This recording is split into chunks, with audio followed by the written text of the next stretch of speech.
Hi, welcome. My name's Mark Fleming, and today I want to share with you about higher consciousness. Consciousness is essentially what you are, the sum total of all that you have experienced, all that you have expressed. It's made you what you are. It's made me what I am. And the interesting thing is that although you can look back on your past and reevaluate, reappraise, like some things and not like other things, but you're doing it from your current consciousness, the current state of awareness that you have, which is the product of all of the past thoughts, words, actions, experiences, etc. And so even though we can look at the past, the fact is we're looking at it from the current state. And so it's not that it's really worth spending time to try and change the past, because obviously you can't. But what we can do is appreciate and accept what's happened, whatever painful lessons may have been there, then take them as lessons. The pain, okay, we don't really want to keep the pain, but take the lesson. And I think learning from the past, learning from mistakes, even learning from our own guilt or shames or regrets or even repentances, is all part of a spiritual journey, and it all helps to shift us into a higher state of consciousness. Because one of the things which keeps us down and stuck and reactive is the burden of the past. So just imagine for a moment what life would be like if you were able to liberate yourself from all the effect of the past. Not the memories, because you need those. There's been some good ones and bad ones. But to liberate the self of the influence, the bondages, the burdens of the past. And that's really where higher consciousness comes in, because one of the integral teachings, understandings in consciousness, understandings of higher consciousness, is that as living beings, thinking, feeling, living beings, we have the capability, if we so wish, to be present in this moment.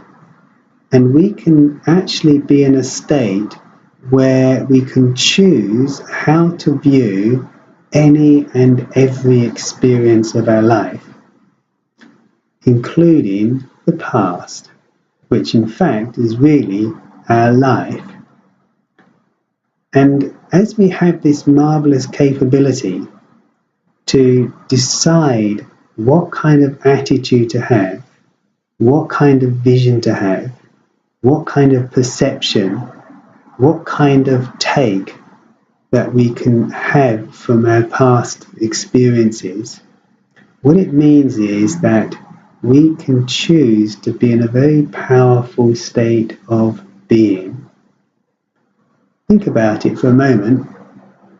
If I'm a victim of consequences, if life is pushing me around and forcing me into all different kinds of emotional reactions and thoughts and feelings, etc., then I'm never really myself.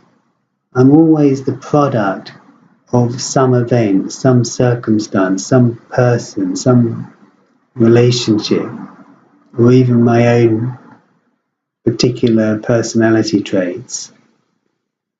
But shifting into a higher state of consciousness means that I'm actually choosing what I want to think and what I want to feel.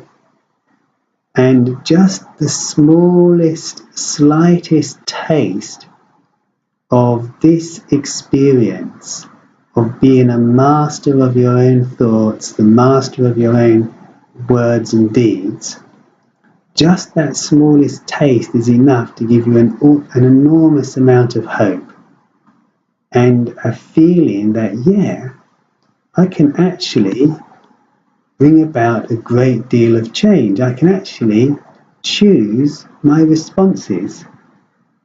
And if you look at it, the times when you felt really rough, really low, depressed even, or really agitated, isn't that the times when you felt unempowered, disempowered, where you felt you didn't have control over yourself or the situation? The more you feel out of control, the more the emotions erupt. And the more you feel in control, the more stable, the more happiness, the more peace, and the more kind of balanced you are. This has been my experience.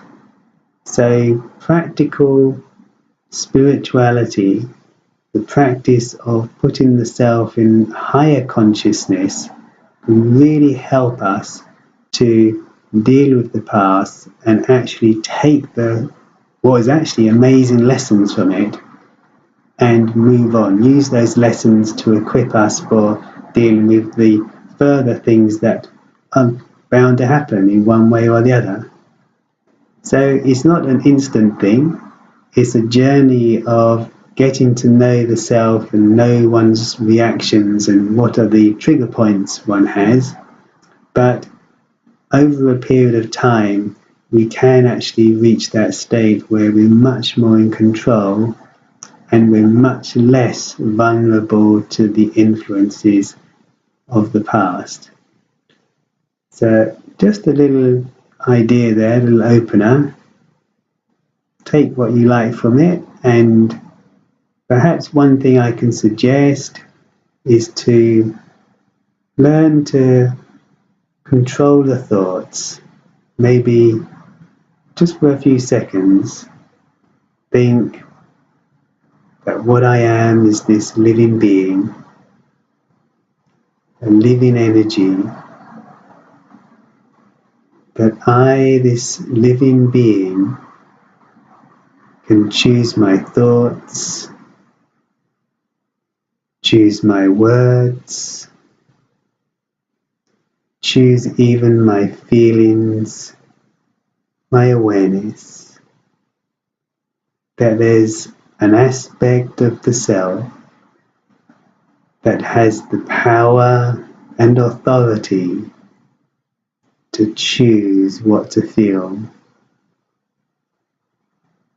And to just imagine what kind of strength will be there in the mind when you feel you really are a master of the self. Thank you. Till next time.